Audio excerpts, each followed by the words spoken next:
Howdy there, Tad Hargrave from Marketing for Hippies. Today's video is about how do they feel after the sale. This topic comes up because there is a client and a friend of mine who has recently signed up for gone to a number of workshops and ended up signing up for one of the bigger, $10,000 coaching packages. And it's true, she made the choice to sign up for it. That's her responsibility. And she doesn't feel good about it. That's the truth about it. She wants out. She's struggling with it. And this is not an uncommon story that I've heard. People come to my workshops all the time. Yeah, I signed up for this thing, $10,000. I didn't even use it. Signed up and immediately regretted signing up, but then, I couldn't get out of the contract, whatever it was. I've heard that story a lot of times over the years. It's not particularly recent. So, I talk a lot about marketing marketing can feel good and needs to feel good. And that's true. It's got to feel good for us doing it, but also for them on the receiving end of it. It's got to feel good on both sides. But it's not only got to feel good in the moment it's happening. It has to feel good afterwards. If people leave your presence and feel snookered, taken advantage of, stolen from, tricked, seduced, and then kind of discarded, it's a terrible feeling. And this brings all manner of trouble to ourselves as the one who did the selling, but also to them and their life. It's just trouble all around. So how they feel after the sale, after they've decided to sign up, is vital. It's a big, big, big deal. And it might actually be the biggest clue we have as to how integral our selling process was. Because if it was genuinely based on getting at the truth of, is this a fit? And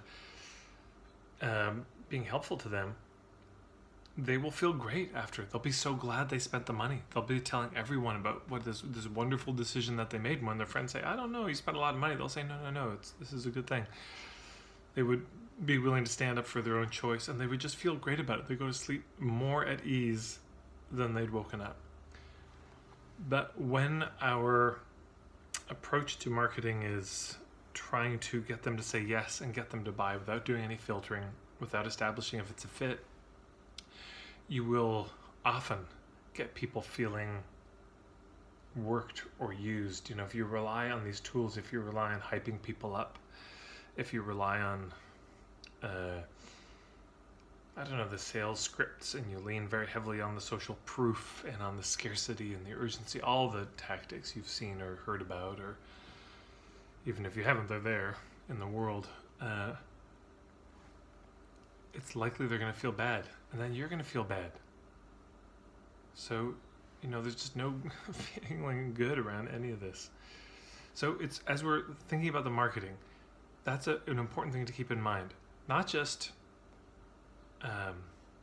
does this feel good now, but will this feel good for them tomorrow? Will they wake up tomorrow and be so glad they made this decision? And, perhaps also in dating and intimate relationships, you can relate to this, that you've had certain interactions with people, and you've been on both sides of this. If you're honest, you've had certain interactions where you left feeling wonderful and so glad you connected with the person in the way that you did, and certain ones you left feeling terrible and used and, seduced and all the rest. And they've had the same with you. They've had interactions with you where they left feeling wonderful, and times they left feeling, I was taken advantage of in some way. I was not honored fully. That wasn't as beautiful as it could have been. So we've all been on both sides of that in some way. And it's just a helpful metric. It really landed for me the other day when I was hearing from this client about all this is, boy, how we feel afterwards and how they feel afterwards is a very reliable metric of what actually happened. It's easy to defend it and say, no, I was totally on the up and up and it was all good. Yeah, but if they don't feel good after, and if that's a pattern, it might just be them, that's possible, but if there's a pattern of people regretting, resenting their decisions to buy from you, then that's something to consider. Yeah, it's And of course, there's no shame in this. There's no, you know, needed requisite guilt and self-flagellating if this has been a part of your past or is a part of your present. It's just something to notice and to say, oh wow, huh, they don't seem to feel good after. What can I learn from this? And then you learn and you proceed a little differently. You try it in another way in the future. You think, maybe I'm just going to drop this agenda to get them to buy, and I'm going to really focus on getting to the truth this time.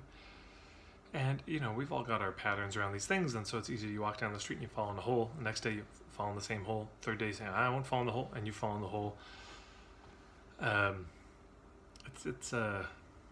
It's just how it is. It's built in, and we grow up in this culture with this way of seeing and perceiving that's very much based on seduction and not courtship. So maybe I'll put a link to that video below. You know, I've made these mistakes. You've made these mistakes all around. It's just being a human being.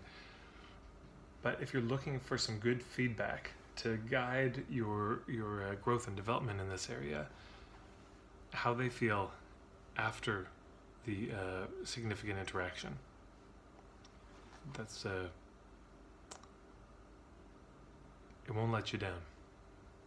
Yeah, the pattern in that area will not let you down. So I hope this is helpful. Love to hear any comments, thoughts, reflections you have below, and take care.